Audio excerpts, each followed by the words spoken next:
Have you ever felt stuck? Like you're in a place you definitely didn't choose, and you're just waiting for a rescue that doesn't seem to be coming? Well, today we're going to dive into a pretty ancient message about finding real, profound purpose right in the middle of all that mess, all through the story of the prophet Jeremiah. Let's jump in and explore this together. So here's our game plan. We're going to start by looking at that classic tension between our plans and a much bigger one. Then, we'll take a trip back in time to really understand this message sent to a people in exile. From there, we'll unpack a three-part blueprint for finding purpose, learning to thrive exactly where you are, tuning out all the distracting noise, and holding on to this idea of a future and a hope. All right, so let's get right to the heart of it. It's that feeling, that deep frustration, when you think you're doing everything right, you're checking all the boxes, but nothing, and I mean nothing, seems to be going the way you planned. Yeah, you've probably heard that one before, right? It's something people say to be comforting.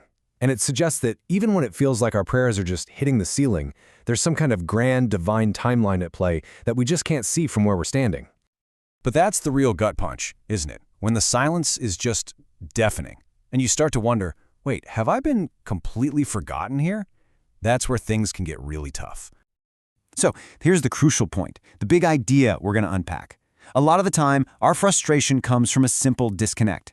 See, we have our own agenda, our own detailed roadmap for our lives, but it might not actually line up with the one God has designed for us. And that gap between my plan and His plan is exactly where all that tension lives. Okay, so to really get the solution, we have to understand the problem first. And for that, we need to do a little time traveling back about 2,600 years to a nation that was in the middle of a total, full-blown crisis. All right, so here's the super quick history lesson. First, way back in 721 BC, the northern part of Israel gets conquered, its people scattered. Then, a little over 100 years later, the southern kingdom, Judah, goes down the same path.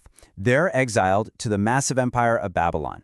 And you have to understand, this wasn't just a political loss. For them, it was a spiritual catastrophe.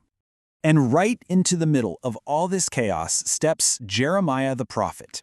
And let me tell you, his job was not an easy one. He was sent to deliver a hard, cold, unpopular truth to a defeated people. And to make things worse, they were being led by this puppet king who was basically just doing whatever the Babylonian conquerors told him to do.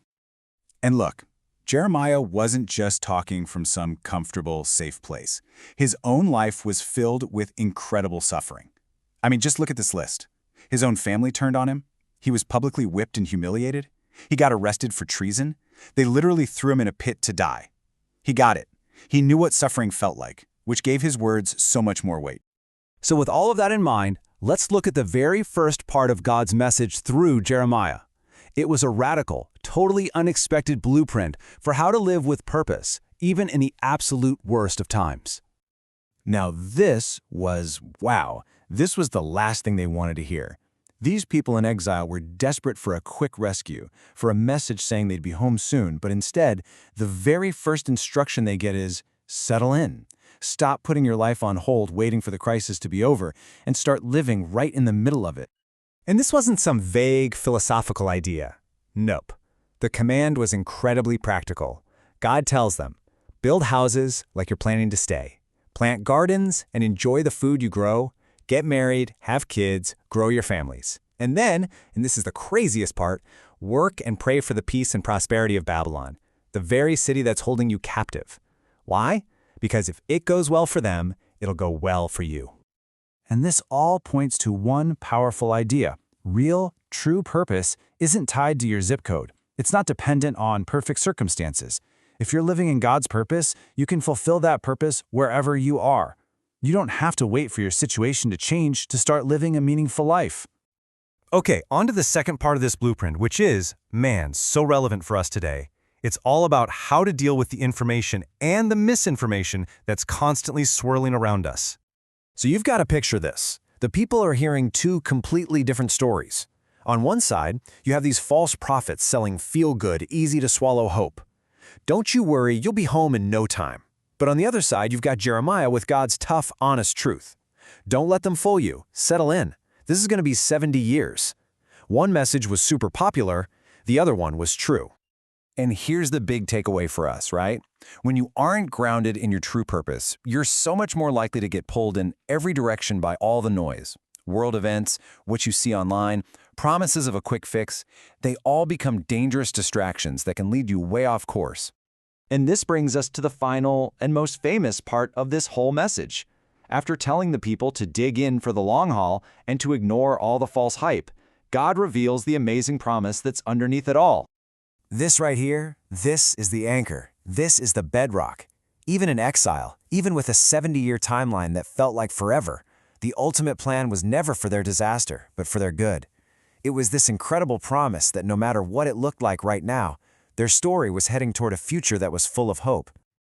Now, what's so cool is how this ancient wisdom just clicks perfectly with more modern thinking. The late Dr. Miles Monroe, an amazing author and speaker, he taught that when we don't know our God-given purpose, when we're just kind of drifting, we inevitably open ourselves up to being misused and abused in life. I mean, he put it so powerfully with this quote. He said, "The greatest tragedy in life isn't death. It's a life lived without a God-centered purpose. It's getting to the end without ever really knowing why you were here in the first place." So the question is, how do we find and live this purpose? Well, the message from Jeremiah actually gives us a pretty clear path. Pray, and don't stop, especially when life gets hard. Really listen for that guidance. Seek God with everything you've got, not just half-heartedly. And at the core of it all, trust.